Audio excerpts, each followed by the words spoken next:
大家好，我是新华社记者曲萌。那么今天呢，我们非常荣幸地邀请到了《射雕英雄传：侠之大者》的主创，我们今天一起来聊一聊这部电影。激情澎湃，天动地浪漫情怀，感动。对于我来说，它有一个很大的挑战。徐导，您知道肖战见到您会紧张吗？没去注意这个事，一注意的话更紧张了。你来中原学习武功，是为了什么呀？当年是宋任出卖你爹，让你母子俩无家可归。阿汉杜斯曼，《射雕英雄传：侠之大者》到底讲述了一个怎么样的故事？这个影片在这个我们徐克导演的这个诠释下呢，把侠之大者这个侠义给拓展开了。它不单单是一个武侠的问题，而是一个英雄辈出的这样的一个。另外呢，这里面的郭靖的成长，郭靖的他的变迁，还有在家国情怀上的这些东西，主要是这个影片的核心体现。因为《射雕英雄传》是面的人物跟他别的人物不太一样，要让大家知道不能忘本，我们中国人不能忘本。那整个《射雕英雄传》到最后高潮是讲侠之大者。这个侠之大者的对话是蒙古草原的战神大汗跟国靖的对话。金庸先生把这个对话成为这个《射雕英雄传》最后结局的一个高潮。那我面对这个国靖在战场上的很多处境跟他的人物的关于他们的跟环境的呼应，跟他的这个戏剧上的一些冲击力啊，对我是一个很大的考验。我很幸运，我觉得我尽力了，让国靖在我们的戏的高潮里面跟大汗把侠之大者的主题给讲清楚。其实每一个人心目当中都有一个郭靖啊。那这一次肖战来扮演郭靖，你接到这个角色的时候有没有压力？就像您刚刚说的，每个人心里都有属于自己的郭靖、黄蓉，压力是肯定是有的，但是有压力才有动力嘛。那为了这个角色，你又做了哪些准备呢？首先从外形来说的话，其实做了一些重量上的增重，让自己的外形更加的厚重一些。增了多少斤？大概15斤左右。通过此前发布的一些小视频当中，我们也可以看到哈，肖战这一次为了郭靖这个角色，可谓是下了狠功夫了，有这个掌法、棍法、身法、拳法等等哈，18般武艺哈。在这个过程当中，有没有让你就是面临觉得自己无法突破，或者是有困难的地方？其实我觉得这些都是演员应该做的。其实我很喜欢，我真的很喜欢在电影开拍之前有2个多月的一个集中训练期，每天都会去集中的训练。我记得应该是上午是骑马，然后下午是武术，然后还有一些威亚，还有间歇性的一些蒙语的学习。他是在一个很复杂的一个背景环境成长起来的这样的一个人物，所以要如何由内而外的去贴近郭靖，我觉得这个是对于我来说是一个很大的挑战。至于困难的话，我是觉得对于我来说可能是威亚。看徐克导演笑了啊，因为这一次尝试了一些跟以往我做的威亚不太一样的一些新的尝试。在我们这一版的话，我觉得应该要呈现出我们这次完成一个新的一个概念，把这个九阴真经、降龙十八掌、汉不孤都完全换了一个方式来做。觉得你难受的地方是因为它不是很短，它很长的一个镜头，是看着他在空中使这一招，然后他一招里面产生出来的环境变化跟他的威力怎么去攻击对方。而且我们这个戏里面强调是真实感，产生一种没有过的这种真实感，所以在空中的镜头不能短，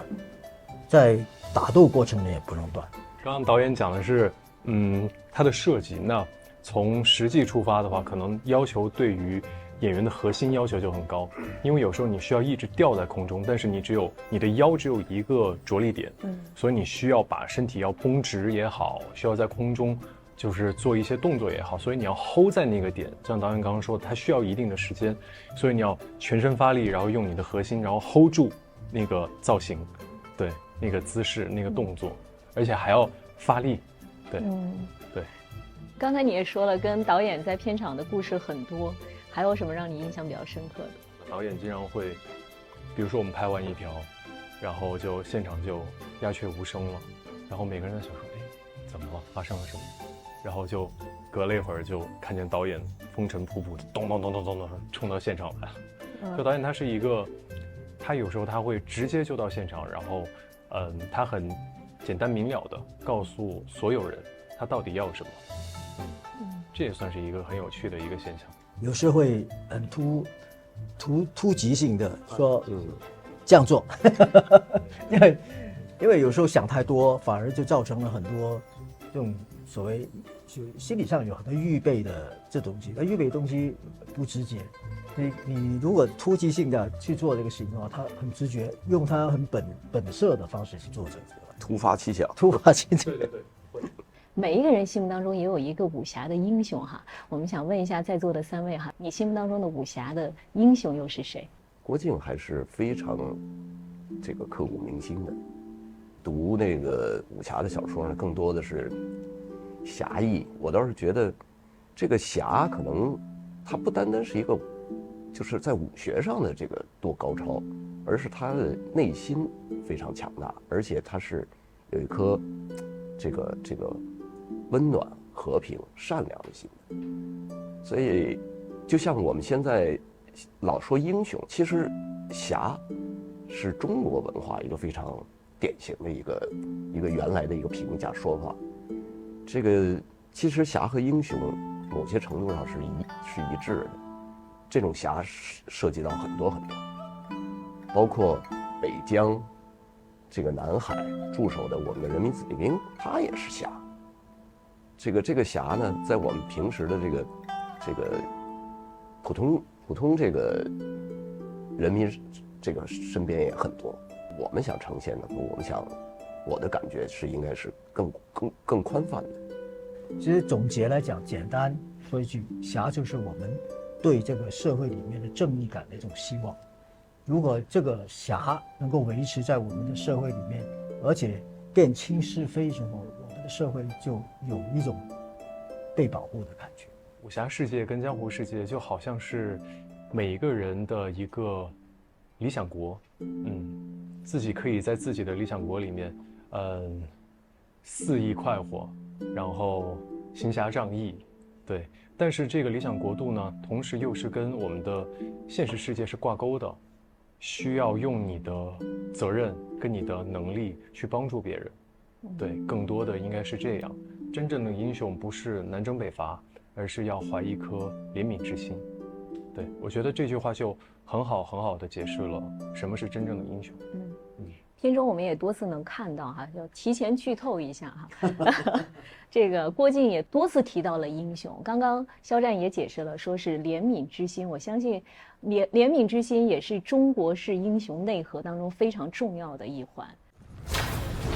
郭靖，你可愿领兵出征？我就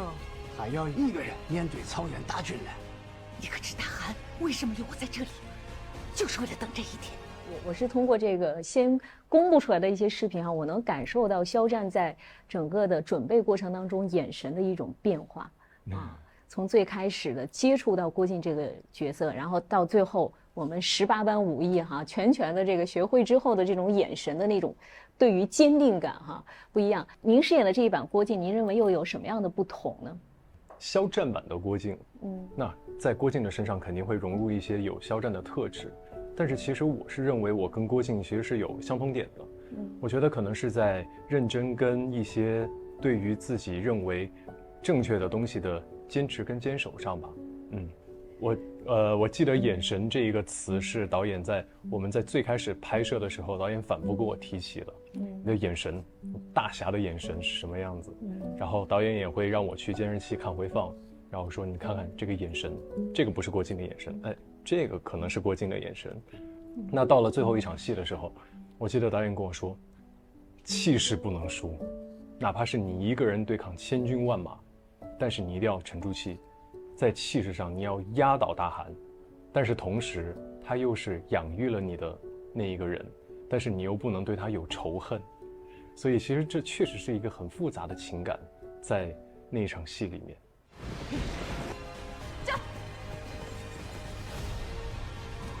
郭靖，天下英雄，谁比得上我？真正的英雄，不是南征北伐，而是永怀怜悯之心。这一次哈，其实《射雕英雄传：侠之大者》在正式上映之后，其实我们也能看到有一个给大家也埋了一个新的点啊，这个副总肯定很清楚，就是我们中影的一个新的一个 logo 的展现哈，这是又出于一个什么样的考量呢？我们在这个中影集团它这个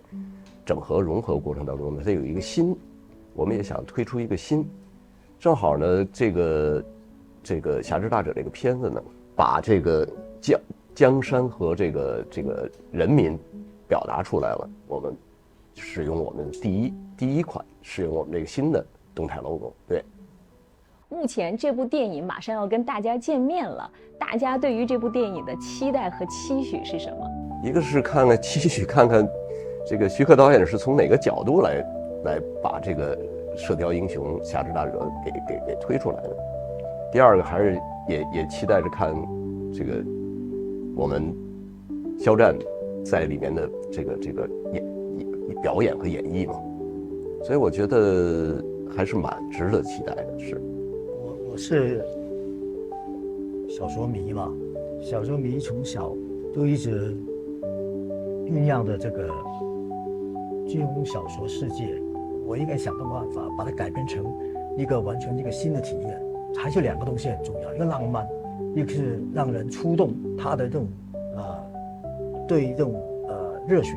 跟他的这种英雄感觉，这个两个很重要。我就站在演员的角度去说的话，我希望观众可以通过我塑造的这个角色，通过我们的电影，可以体会到郭靖更多的并不是在于